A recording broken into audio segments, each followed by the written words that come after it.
This is The Gist, the essential podcast for the discerning listener.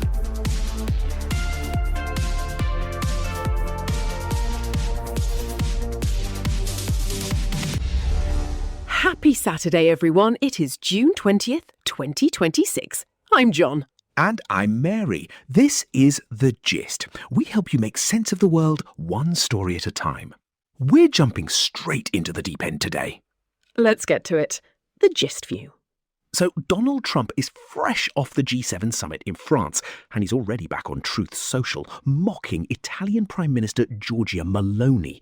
He's calling her Giorgia and claiming she begged for a photo. It's a messy public spat, but look past the insults. The real story here is the structural limit of nationalist politics. Exactly. Let's use our power analysis lens. What are the incentives? Nationalist leaders survive by projecting strength to their local base. They need to look like the biggest fish in the pond.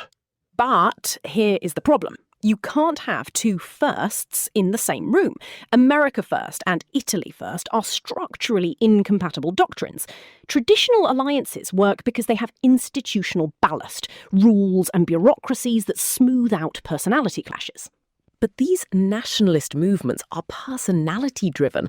They don't have that ballast. When foreign policy becomes just a branding exercise for your domestic followers, your allies become your targets. It confirms what historians have said for decades. Purely nationalist movements are inherently incapable of sincere alliance. They are zero-sum by design. The global overview. Let's look at the shifting global landscape. First up, Cuba.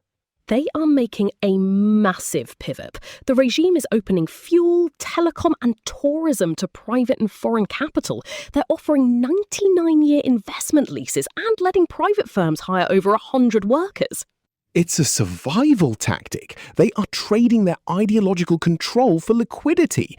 The state realized it can't manage the scarcity it created, so it's outsourcing the recovery to the private sector. The incentive? Avoid total economic collapse. Speaking of managing risks, look at the FAA, the US Federal Aviation Administration. They are partnering with the tech firm Palantir to use artificial intelligence for runway safety. It's a classic move for managing legacy infrastructure. They aren't building brand new, expensive runways. They are layering software over crumbling assets to cut liability costs. It's cheaper to automate safety than to fix the physical equipment. It's the current playbook for infrastructure. Use code to squeeze efficiency out of old machines. Moving to Europe, Germany is facing an institutional paradox in the state of Saxony-Anhalt. The AfD, a right-wing party, is polling to win. If they win, they could take control of the Interior Ministry. That ministry controls the Verfassungsschutz, which is the domestic intelligence agency. And remember, that agency already labels the AfD as proven right-wing extremist. The risk is an intelligence blackout. If the AfD takes the keys to the security apparatus, federal and allied agencies will almost certainly stop sharing sensitive data. It's a perfect example of what happens when democratic processes are used to capture the security firewall. It mirrors that Trump-Meloni spat we talked about earlier.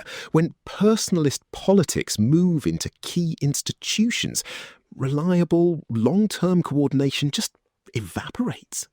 And that volatility is showing up in physical infrastructure too.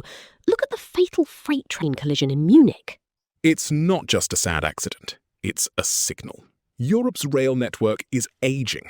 When a key transit node collapses, it creates massive, high-cost ripples in supply chains. It's the hard risk of legacy tech. When you don't invest in maintenance, you end up paying for it through economic disruptions and insurance spikes. And finally, Ukraine. The Zaporizhzhia nuclear plant lost external power again. That's the 20th time since the war started. They're running on diesel generators to keep reactors cool. It shows how energy security is now a permanent bottleneck for regional stability. As long as power grids are strategic targets, markets will keep pricing in that war risk. It's an expensive, dangerous status quo.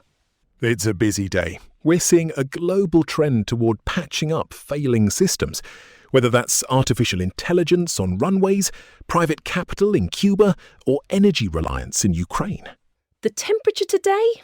High volatility and a lot of testing of our core institutions.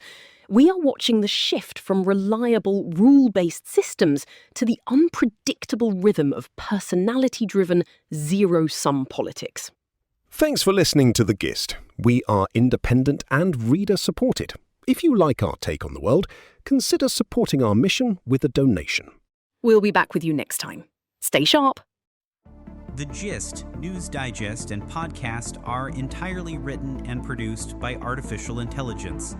The Gist is out 3 times a day, every day, providing you with a liberal perspective on what to expect next. For more information and donations, visit thegist.online. Thank you for listening.